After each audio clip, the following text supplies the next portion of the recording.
This is a video tutorial for using polleverywhere.com for formative assessments.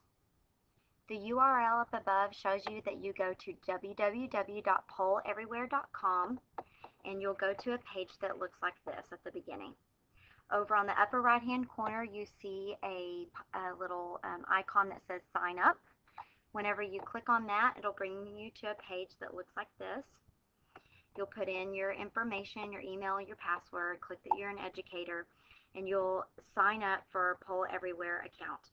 There are some upgrades that cost money, but there are a lot of applications through this website that are completely free that you can use in your classroom. Whenever you sign up and you complete this portion of it, you'll get an email sent to you and you'll click on a link to activate your account. So when you come back in, you'll be able to log in. I'm going to go over to this right hand side and log in. And when I log in, this is what my first page looks like.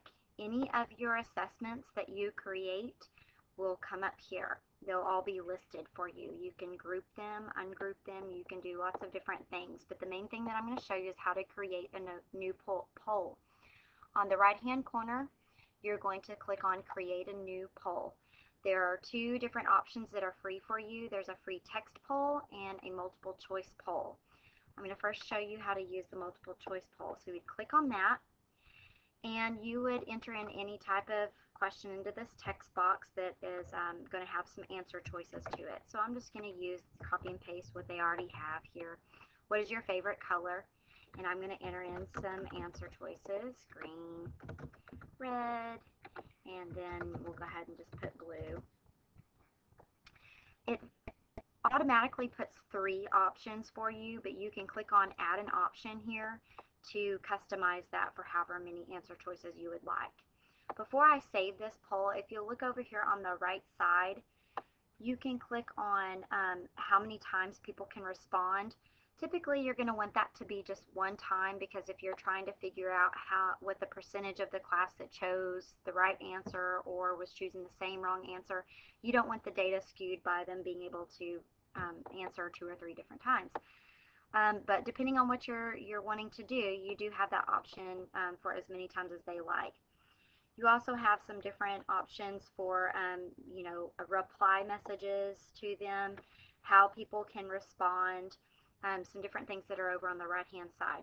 But I'm going to go ahead and create this new poll. And whenever I create the poll, it's going to pop up and it's going to look very basic. It's just going to have my question and it's going to be in kind of a graph format here.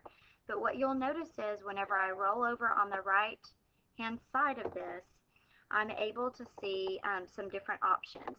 I can click on this gear, and that's the settings that I can click, to do different themes, to just kind of spice it up what I want it to look like. I can click on the instructions, change text colors. You can play with the aesthetics of how you want that to look. The other option is you'll notice that you've got your graph here, but you want to be able to show the answer choices to the students because they haven't actually been able to see the directions yet.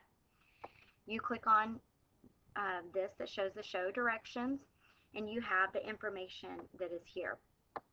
You also have the option of putting this as full screen. So now I'm on full screen and you're able to see that they can text in a code or they can actually email in a code depending on what type of device they're on. When they text this in, they're going to text it to this number and they are going to put in the code that goes with the answer choice that they choose. Once they start answering and sending that in, you're going to start getting some total results here. So I'm going to disable the full screen and I'm going to show you how you can go back to your chart and you can see whenever people have answered. If people are wanting to put in an answer choice by email, they're going to go to poll4.com and this is what it's going to look like. It's going to give them a web response. So I'm going to go ahead and do that right now. 153957 is for red, and so I'm going to go ahead and submit that. And you'll see that it's going to populate that information in just a minute. It's the same way whenever you text in the code. You text it to the 37607 and you put in what you want to, what your answer choice is going to be.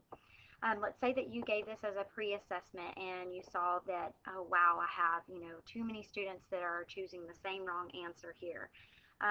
So you're going to do a reteach piece, and then you want to give them this question again.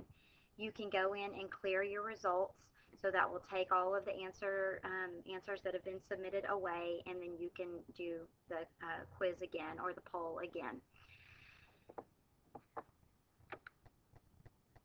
What I'm going to show you now is going back to creating a new poll, and this time we're going to do a free text poll. So I'm going to click on this icon here, and I'm going to be able to type in some type of open-ended question.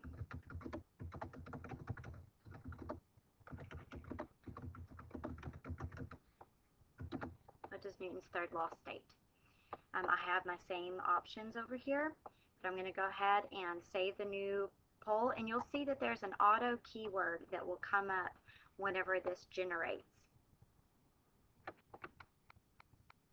So I'm going to go in, and you'll notice your number that you have to put in first. So if I go to poll4.com, I went ahead and put in that code, that key code, and then put in my answer choice there, or what I wanted it to say.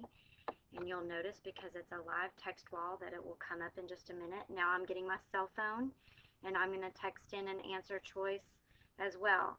So I'm going to send that, and we'll see that another written response should pop up in just a minute. And there it is. So this is a way you can have it to where they don't put their name on the text message, so that, if they feel insecure about answering, you still were able to get out of them, or out of the students, wow, I know that I need to readdress this, and we need to have kind of a reteach piece on this. But if you have it as a small group, maybe you want to have them, put their name next to it, whatever your answer choice is, dash and then your name, so that I know, what people are responding with. It just depends on how you want that to look in your class. I kind of like it to where they don't have that, just so that if it's in front of people, there's not that fear going into it, and you can still get the correct answer. There are different controls for moderator, but you have to upgrade for that. But you do always have the option to clear the results. That might be another reason to put their name on it, just in case, if so who is typing in things. But chances are, if they're going to type in something that's inappropriate, they're not going to put the correct name on it anyways. But you can clear the results. But this is just another way that you can use polls are everywhere for formative assessment.